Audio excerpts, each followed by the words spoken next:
Hey guys, Tony here from Tectonic Byte, and having used the iPhone 8 for about a month now, here are my thoughts. The iPhone 8 packs a ton of new features, but whether you think they qualify as new is up to you. But in relation to other iPhones, the iPhone 8 packs a punch. The glass back design was highly sought after over the last couple years over the aluminum backs of the iPhone 6 and 6s, but I'm not sure about the 7.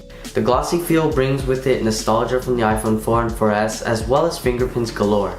This thing attracts fingerprints faster than I do subscribers, and that's really fast. The glass offers a bit more heft and bulk than the previous iPhones, but it doesn't prevent using an old iPhone case. The minuscule amount of added weight feels much better in the hand, and I'm not sure why, but I like the feel of the iPhone 8 a lot more than the old ones. The weight gives the phone a sense of sturdiness and strength, even though the glass is probably at least 5 times more fragile. Apple claims that the glass on the back of the iPhone 8 is the most durable on a smartphone. Of course, I'm not going to test this out, but you could always check out a video from Tech Racks. On the inside, the iPhone 8 has the A11 Bionic chip, which is said to be the most powerful chip in a smartphone yet. In terms of my usage, the iPhone does perform much smoother than it has before on previous generation. Anyways, the iPhone 8 is no slouch. Launching apps is an absolute breeze, and switching between apps is no hard task either. Apple claims that the A11 Bionic chip has 4 efficiency cores that are up to 70% faster than the A10 Fusion chip, and 2 performance cores that are up to 25% faster. The CPU can even harness all 6 cores simultaneously when you need a turbo boost. This sounds impressive and all, but I highly doubt the average consumer would notice a substantial difference unless they're editing 4K video on an iPhone, which not many people do. This iPhone definitely has an edge to it, but we'll see how it compares to the Pixel 2, the iPhone 10 and more. The glass back allows wireless charging to work because of the energy transfer through the material. Wireless charging isn't revolutionary considering so many phones have had it before, but Apple's reviving the feature. Wireless charging with the iPhone 8 is through the Qi wireless receiver inside the phone itself. To charge wirelessly, you'll need to have a Qi wireless charging pad, which costs about $10 to $50 US. Wireless charging charges a bit slower and more inconsistent than a traditional cable, but it is a somewhat convenient feature to have at times. The front of the iPhone 8 is practically the same as the previous iPhones. The only difference is the display, which is a Retina HD display with a wide color gamut for great color accuracy and viewing angles. The resolution is the same as always at 1334 by 750 for the iPhone 8 and 1920 by 1080 for the iPhone 8 Plus. The resolution has never bothered me, and I've never once considered it subpar to newer phones. Well, at least the lower resolution allows for a longer battery life. Speaking of battery life, this phone gets about 1 full day of off and on usage. That includes messaging, playing games, web surfing, and checking social media. With the new A11 Bionic chip, the iPhone 8 uses power more efficiently to maximize battery life while maintaining a fluid performance. Battery life is a pretty subjective topic as almost everyone's usage varies, but based on my experience, it lasts about a full day. In terms of the camera, the iPhone 8 produces astounding results. The new camera sensor is larger and faster than the previous camera.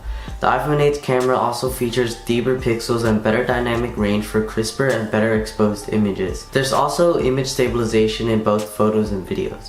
On top of that, the iPhone 8 can also record up to 4K at 60 frames per second, and I can't stress how valuable this feature is enough. The cheapest camera that can record at this high of a frame rate and resolution is the Panasonic GH5, which goes for about $2,000.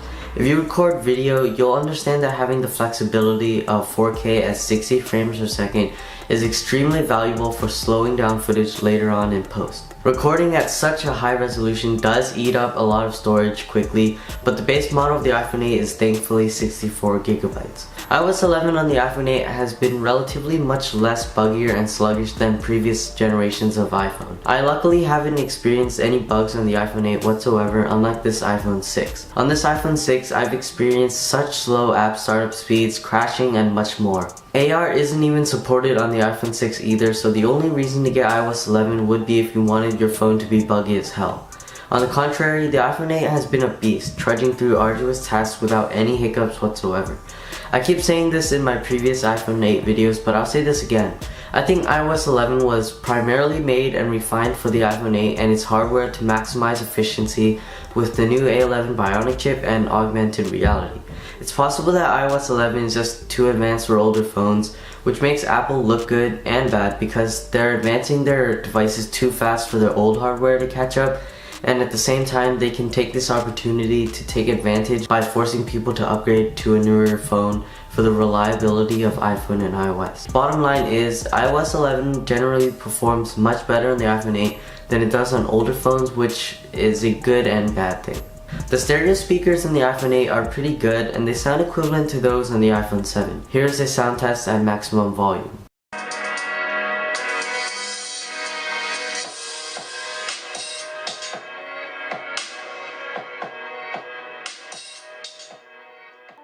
Overall, the iPhone 8 is a great phone. The A11 Bionic chip, new camera, glass back, and wireless charging are great new features. Is the iPhone 8 worth it? Well, if you're currently using an iPhone 6s or earlier, this would be a really great investment. The improved features from the 6s to the 8 qualify a purchase. The glass back, wireless charging, much improved camera, A11 Bionic chip, water resistance, and smooth iOS 11 experience justify the purchase. However, if you're currently using an iPhone 7, it isn't worth it because the upgrades are so incremental. The glass back isn't necessary besides wireless charging, which isn't even necessary either. The water resistance is the same. The camera upgrades aren't a substantial upgrade in relation to the iPhone 7. The A11 Bionic chip probably won't make much of a difference from the A10 Fusion chip in average usage. And the iOS 11 experience might not be much better on the iPhone 8 than it is on the 7. The verdict is, if you're currently using an iPhone 6s or older, it could be time to upgrade. But if you're using an iPhone 7, it's probably not worth it. Thank you all so much for watching, and if you enjoyed, please leave a like and subscribe as it really helps out the channel. Please leave a comment down below telling me what your thoughts on the iPhone 8 is and whether or not you think it's worth it.